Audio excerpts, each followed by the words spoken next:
Get ready. 5 seconds.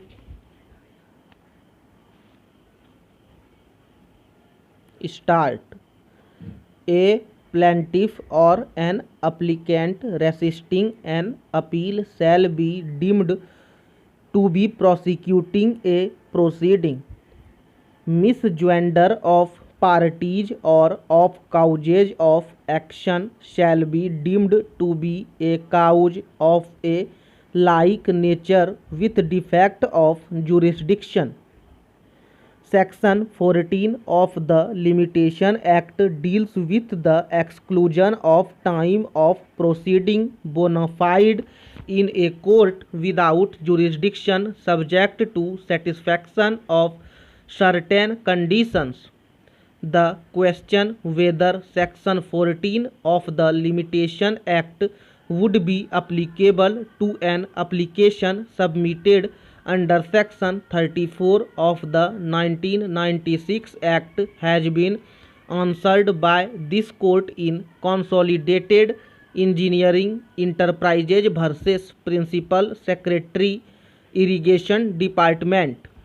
This court observed thus: at this stage, it would be relevant to ascertain whether there is any express provision in the Act of 1996 which excludes the applicability of Section 14 of the Limitation Act.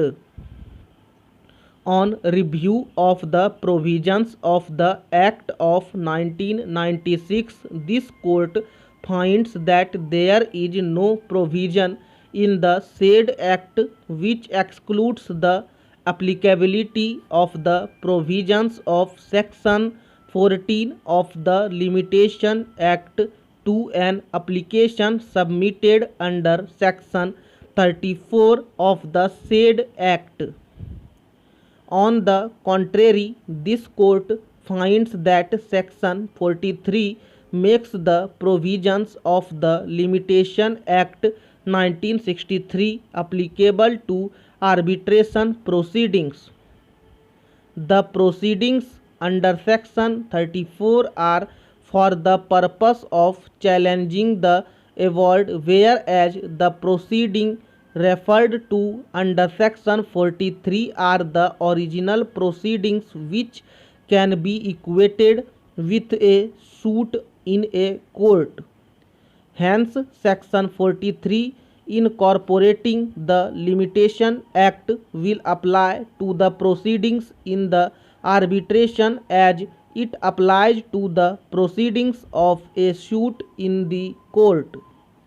Subsection 4 of Section 43 inter alia provides that where the court orders that an arbitral award be set aside, the period between the commencement of the arbitration and the date of the order of the court shall be excluded in computing the time prescribed by the Limitation Act 1963 for the commencement of the proceedings with respect to the dispute so submitted.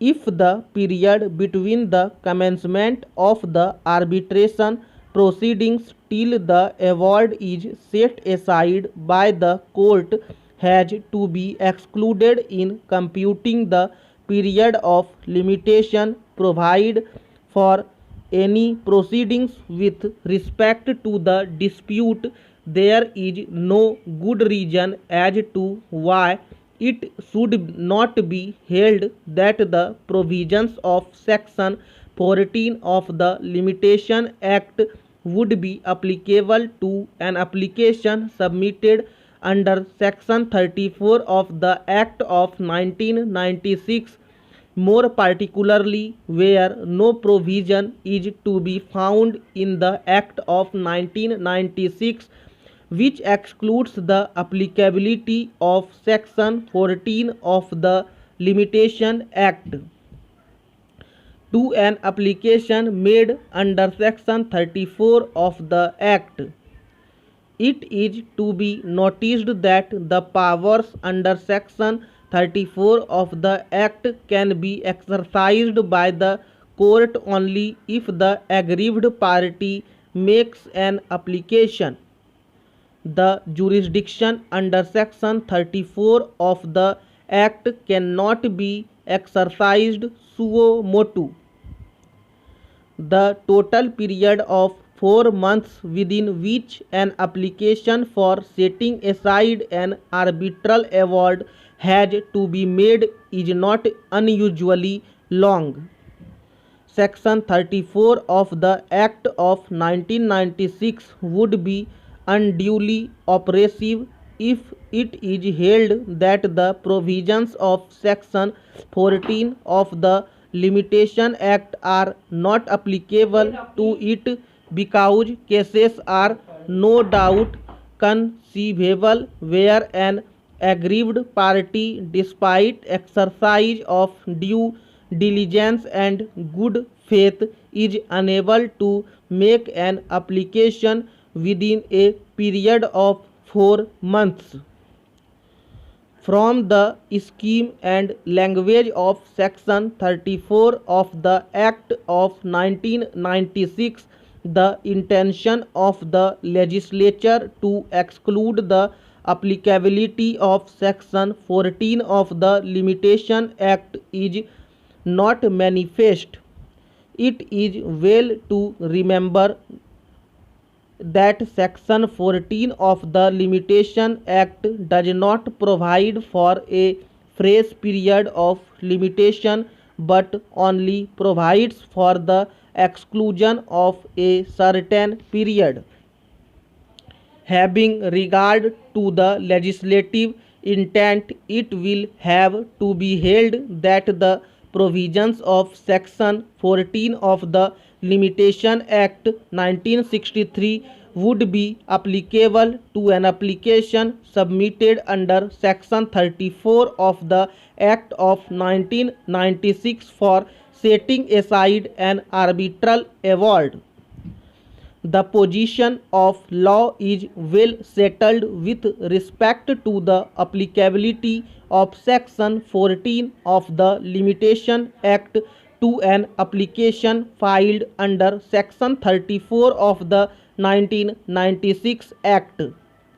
By applying the facts of the present case to the well settled position of law, we need to assess whether the learned single judge of the High Court was justified in condoning the delay for filing an application under Section 34 of the 1996 Act. The respondent submitted an application under Section 34 of the 1996 Act on 30 January 2015 before the District Judge Port Blair for setting aside the arbitral award dated 27 October 2014. On 12 February 2016, the District Judge dismissed the respondent's application for want of jurisdiction. It was only on 28 March 2016 that the respondent filed an application under Section 34 of the 1996 Act before the High Court of Calcutta, challenging the arbitral award along with an application for condonation of delay of 514 days. Stop.